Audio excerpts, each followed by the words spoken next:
ಹಂಪಿಗೆ ಸ್ವಾಗತ.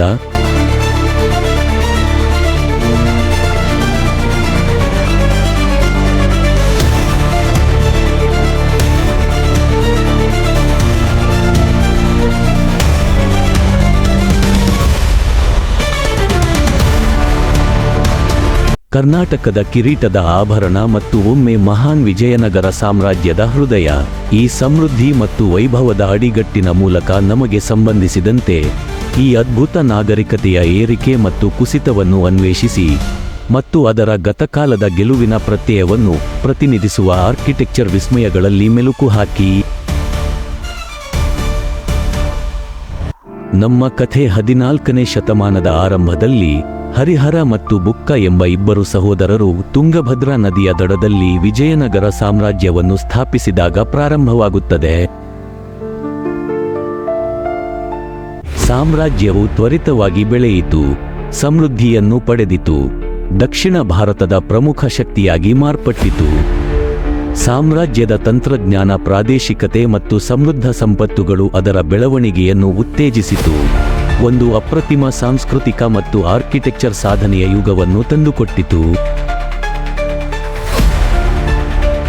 ಹಂಪಿ, ವಿಜಯನಗರ ಸಾಮ್ರಾಜ್ಯದ ರಾಜಧಾನಿ, ಒಂದು ವಿಕಸಿತ ಮಹಾನಗರವಾಯಿತು. ವ್ಯಾಪಾರಸ್ಥರು, ಪಂಡಿತರು ಮತ್ತು ಕಲಾವಿದರು ವಿಶ್ವದಾದ್ಯಂತದಿಂದ ಆಕರ್ಷಿತರಾದರು. ಅದರ ಬೀದಿಗಳು ಬೃಹತ್ ಅರಮನೆಗಳು, ಗದ್ದುಗೆಯ ಮಾರುಕಟ್ಟೆಗಳು ಮತ್ತು ಭವ್ಯವಾದ ದೇವಸ್ಥಾನಗಳಿಂದ ತುಂಬಿದ್ದವು.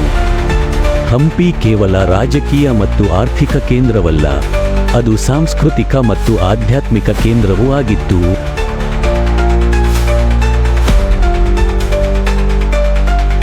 ನಗರದ ಆರ್ಕಿಟೆಕ್ಚರ್ ಡ್ರಾವಿಡಿಯನ್, ಇಸ್ಲಾಮಿಕ್ ಮತ್ತು ಹಿಂದೂ ಶೈಲಿಗಳನ್ನು ಮಿಶ್ರಿತವಾಗಿಸಿದೆ. ಇದು ಸಾಮ್ರಾಜ್ಯದ ವಿಶ್ವವಿದ್ಯಾನಿಲಯ ಸ್ವಭಾವವನ್ನು ಪ್ರತಿಬಿಂಬಿಸುತ್ತದೆ. ಹಂಪಿಯ ಹಳೆಯ ಮತ್ತು ಅತ್ಯಂತ ಪೂಜಿತ ರಚನೆಗಳಲ್ಲಿ ಒಂದು ವಿಭಿನ್ನ ವೀರಪಕ್ಷ ದೇವಸ್ಥಾನವಾಗಿದೆ. ಈ ದೇವಸ್ಥಾನವು ಶಿವನಿಗೆ ಮೀಸಲಾಗಿದ್ದು, ವಿಜಯನಗರ ಸಾಮ್ರಾಜ್ಯದ ಏರಿಕೆಗಿಂತಲೂ ಮುಂಚೆ ಹಲವಾರು ಶತಮಾನದವರೆಗೂ ಪೂಜಿಸಲ್ಪಟ್ಟಿದೆ. ದೇವಸ್ಥಾನದ ಆರ್ಕಿಟೆಕ್ಚರ್ ಅದ್ಭುತ. ಅದರ ಗೋಪುರ ಮತ್ತು ವಿವರವಾದ ಶಿಲ್ಪಕಲೆಯು ವಿಜಯನಗರ ಕಲಾವಿದರ ಕಲಾತ್ಮಕ ಸಮರ್ಥನೆಯನ್ನು ತೋರಿಸುತ್ತದೆ.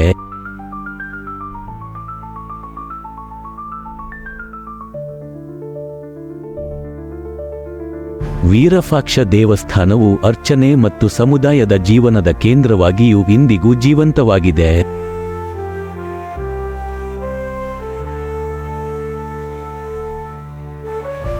ಅದರ ಹಬ್ಬಗಳು ಮತ್ತು ವಿಧಾನಗಳು ಎಲ್ಲೆಡೆಯಿಂದ ಯಾತ್ರಾರ್ಥಿಗಳು ಮತ್ತು ಪ್ರವಾಸಿಗರನ್ನು ಆಕರ್ಷಿಸುತ್ತವೆ. ಹಂಪಿಯ ಮತ್ತೊಂದು ಆರ್ಕಿಟೆಕ್ಚರ್ ವಿಸ್ಮಯವೇ ವಿಠ್ಠಲ ದೇವಾಲಯ.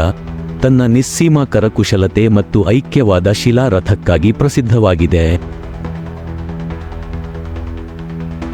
ರಥವು ಒಬ್ಬ ಮೂರ್ತಿಯಂತೆ ಕಾಣದಿದ್ದರೂ ವಾಸ್ತವವಾಗಿ ಹಲವಾರು ಕಲ್ಲಿನ ಬ್ಲಾಕ್ಗಳಿಂದ ನಿರ್ಮಿತವಾಗಿದೆ.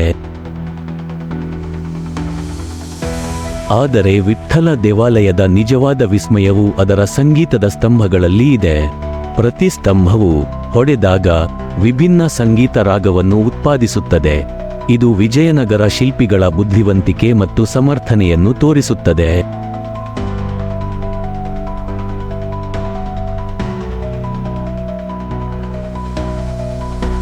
ವಿಠ್ಠಲ ದೇವಾಲಯದ ಸಂಗೀತದ ಸ್ತಂಭಗಳು ಭಾರತೀಯ ದೇವಸ್ಥಾನದ ಆರ್ಕಿಟೆಕ್ಚರ್ನಲ್ಲಿ ಒಂದು ವಿಶಿಷ್ಟ ಲಕ್ಷಣವಾಗಿದೆ. ಇದು ಕಲಾ ಮತ್ತು ವಿಜ್ಞಾನಗಳ ಸಂಯೋಗವನ್ನು ಪ್ರತಿನಿಧಿಸುತ್ತವೆ. ಕಲ್ಲಿನಲ್ಲಿ ಕೇವಲ ಧ್ವನಿಯನ್ನು ಮಾತ್ರವಲ್ಲ, ಸೌಹಾರ್ದತೆ ಸಹ ಸೃಷ್ಟಿಸುತ್ತವೆ.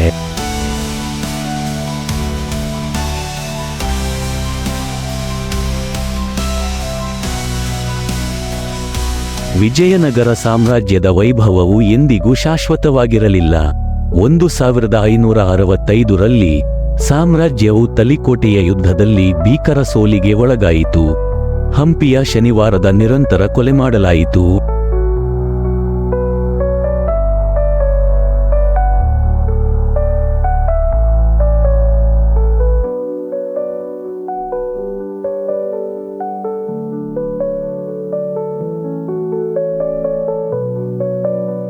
ಆ ಆಕ್ರಮಣಕಾರಿ ಸೇನೆಗಳು ನಗರವನ್ನು ಲೂಟಿ ಮಾಡಿದರು ಮತ್ತು ನಾಶ ಮಾಡಿದವು. ಈ ಒಂದು ಶ್ರೇಷ್ಠ ಸಾಮ್ರಾಜ್ಯದ ಕೊನೆಯ ಪ್ರಾರಂಭವನ್ನು ಸೂಚಿಸುತ್ತದೆ. ಆದರೆ ಹಂಪಿಯ ಅವಶೇಷಗಳು ಇನ್ನೂ ಅದರ ವೈಭವದ ಮತ್ತು ಶ್ರೇಷ್ಠತೆಯ ಕಥೆಗಳನ್ನು ಮುಳ್ಳುಗಳ ಮೂಲಕ ಹೇಳುತ್ತಿವೆ.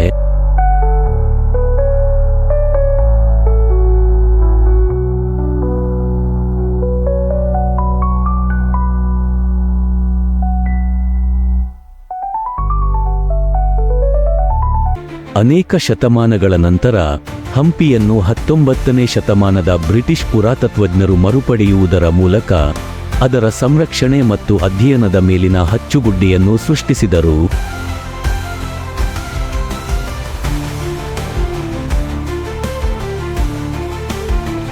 ಹಂಪಿ ಯುನೆಸ್ಕೋ ವಿಶ್ವ ಹೆರಿಟೇಜ್ ಸ್ಥಳವಾಗಿದೆ.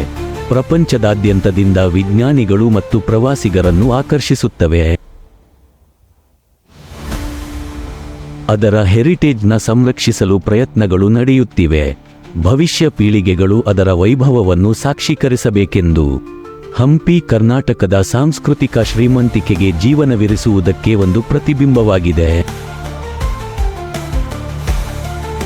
ಅದರ ದೇವಸ್ಥಾನಗಳು ಮತ್ತು ಅವಶೇಷಗಳು ಹಲವು ಹಬ್ಬಗಳು ಮತ್ತು ಸಾಂಸ್ಕೃತಿಕ ಈವೆಂಟ್ಗಳನ್ನು ಹೊಂದಿವೆ. ವಿಜಯನಗರ ಸಾಮ್ರಾಜ್ಯದ ಆತ್ಮವನ್ನು ಜೀವಂತವಾಗಿಸು. ಹಂಪಿ ಕೇವಲ ಪುರಾತನ ಸ್ಥಳವಲ್ಲ, ಅದು ವಿಜಯನಗರ ಸಾಮ್ರಾಜ್ಯದ ನಿರಂತರ ಆತ್ಮದ ಸಂಕೇತವಾಗಿದೆ. ಅದರ ಅವಶೇಷಗಳ ಮೂಲಕ ನಾವು ನಡೆದಾಗ ನಾವು ಆ ಕಲಾತ್ಮಕ, ಸಾಂಸ್ಕೃತಿಕ ಮತ್ತು ಶಕ್ತಿಯ ಬೆಲೆಬಾಳುವ ಯುಗವನ್ನು ಸ್ಮರಿಸುತ್ತೇವೆ. ನಮ್ಮೊಂದಿಗೆ ಈ ಯಾತ್ರೆಯಲ್ಲಿ ಸೇರಿಕೊಂಡಿದ್ದಕ್ಕಾಗಿ ಧನ್ಯವಾದಗಳು. ಇತಿಹಾಸ ಮತ್ತು ಸಂಸ್ಕೃತಿಯ ಇನ್ನಷ್ಟು ಅನ್ವೇಷಣೆ. ನಮ್ಮ ತಂಡದ ಸಮರ್ಪಿತ ಪ್ರಯತ್ನಗಳು ಮತ್ತು ನಿಮ್ಮ ಬೆಂಬಲದಿಂದ ಈ ಸ್ವಪ್ನವು ಸಾರ್ಥಕವಾಗಲಿದೆ. ನಿಮ್ಮ ಬೆಂಬಲವು ನಮ್ಮ ಸರಣಿಯನ್ನು ಯಶಸ್ವಿಯಾಗಿ ತಲುಪಿಸಲು ಅತ್ಯಂತ ಮುಖ್ಯವಾಗಿದೆ.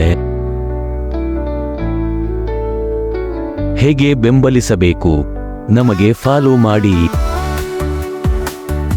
ನಮ್ಮ ಫೇಸ್ಬುಕ್ ಪೇಜ್ ಫಾಲೋ ಮಾಡಿ ಮತ್ತು ಹೊಸ ಅಪ್ಡೇಟ್ಗಳು ಮತ್ತು ಪೋಸ್ಟ್ಗಳಿಗಾಗಿ ಗಮನ ಇಡಿ. ನಮಗೆ ಲೈಕ್ ಮತ್ತು ಶೇರ್ ಮಾಡಿ.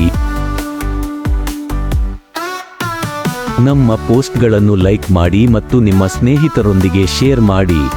ನಮ್ಮ ಸರಣಿಯ ಬಗ್ಗೆ ಹೆಚ್ಚಿನವರಿಗೆ ತಿಳಿಸಲು ಸಹಾಯ ಮಾಡಿ. ನಮಗೆ ಫೀಡ್ಬ್ಯಾಕ್ ನೀಡಿ. ನಿಮ್ಮ ಕಾಮೆಂಟ್ಗಳು ಮತ್ತು ಸಲಹೆಗಳನ್ನು ಹಂಚಿಕೊಳ್ಳಿ. ಇದು ನಮಗೆ ಇನ್ನಷ್ಟು ಉತ್ತಮವಾದ ಸರಣಿಗಳನ್ನು ತಲುಪಿಸಲು ಸಹಾಯ ಮಾಡುತ್ತದೆ. ನಿಮ್ಮ ಬೆಂಬಲವು ನಮಗೆ ಬಹಳ ಮುಖ್ಯ.